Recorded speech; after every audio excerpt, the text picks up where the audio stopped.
Alright, today we're going to show you a little bit about how to plant root vegetables biodynamically. We are at 5 Elements Organic Bastion in Panauti, Nepal.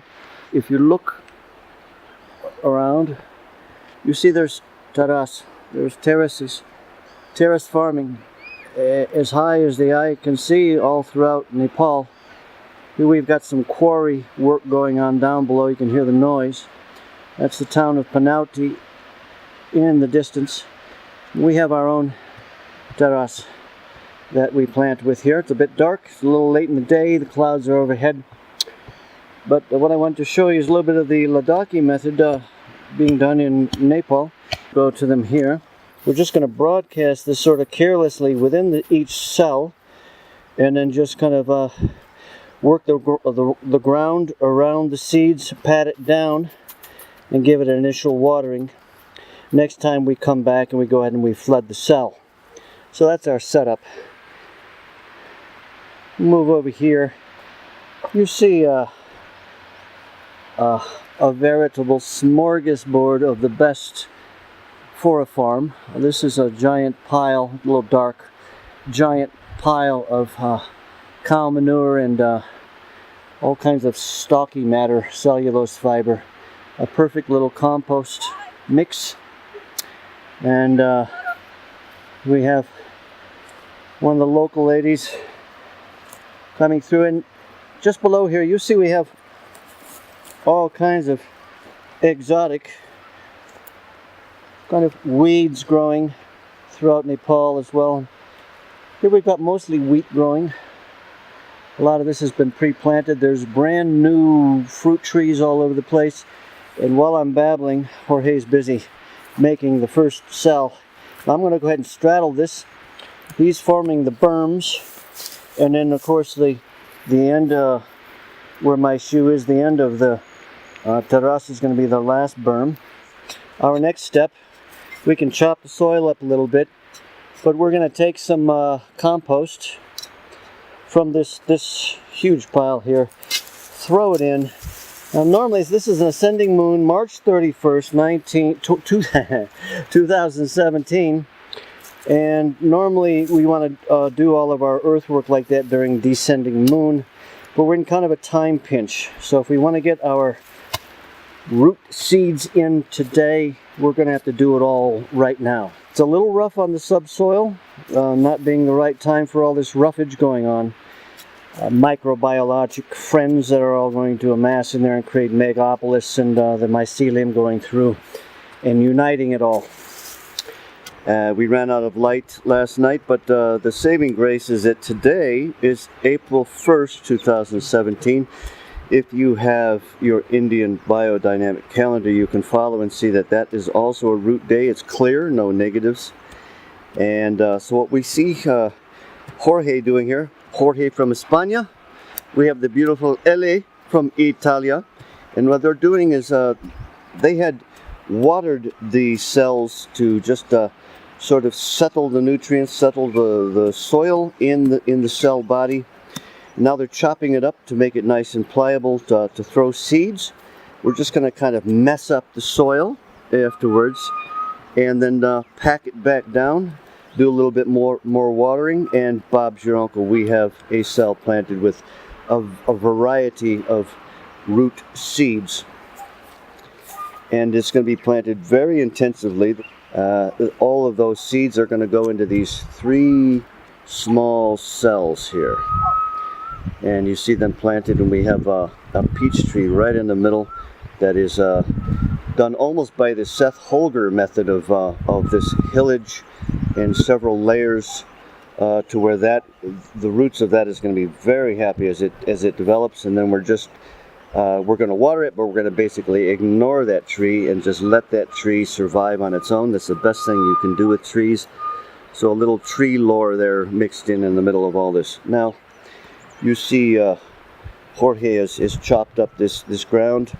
Let's go ahead and take those seeds. Just take a casual handful and just scatter them throughout. You see he's just chucking them in there like that. And like I said before, there's every kind of different variety, but they're all compatibles. And then LA is going to take hers, and she's going to go ahead and scatter those into another of the cells. Now this is a very narrow terrace, and so we don't have room for the canal, which normally would be in the Ladakhi method, where the water will go along one channel, and then eventually we could have rock gates and just feed each cell like this. So we're going to have to, we have a hose here, the Engeta. We're going to bring the hose down at watering times after all the seeds have been dumped in. Now, if you don't have that many seeds, don't worry. We are overplanting on purpose. We have a lot of seeds from different countries, and these seeds here are mostly all organic. The philosophy we're using, because we've been gifted with seeds from all over the world, the philosophy we're using is that even if the seeds are not organic, we're going to produce them organically. Some of the seeds are from Ladakh, and I'm going to see how they work in Nepal. So right now, they're going to go ahead and just mix around the seeds with the surface. Is going to be able to carry the water and spread it in evenly in each of these cells. And that's the point of the cell farming, is that the water stays in, the water spreads evenly, it goes down, instead of running on like a row farm and then just carrying all the nutrients and all this beautiful gifts you're intending to give the plants, and it ends up maybe down at the end of the row or out of the farm. So again, the cell farming, we just give it enough water to slightly flood on a normal basis. It goes down, and then as cells connect along in a row like this, underneath the subsoil, we're going to have this homogeneously watered community of all roots that can communicate with each other. They'll have a wonderful childhood because they have community seeds and to talk to and to grow up with and exchange nutrients with. And it might seem impossible that plants can have this kind of a social life, but I believe that they are very, very much like the rest of us, living beings. Just they have roots, but they have social lives, and they definitely have feelings. We have proven that. They can tell when the kind person shows up on the farm. They relax and they actually enjoy the presence.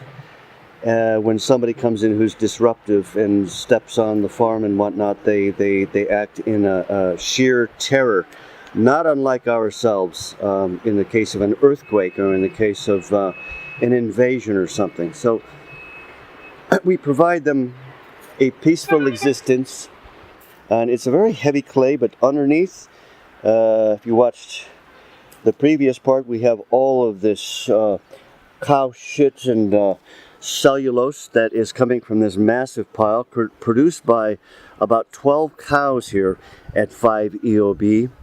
And actually, I'm just kind of telling this to LA and Jorge as we go. This is how simple it is.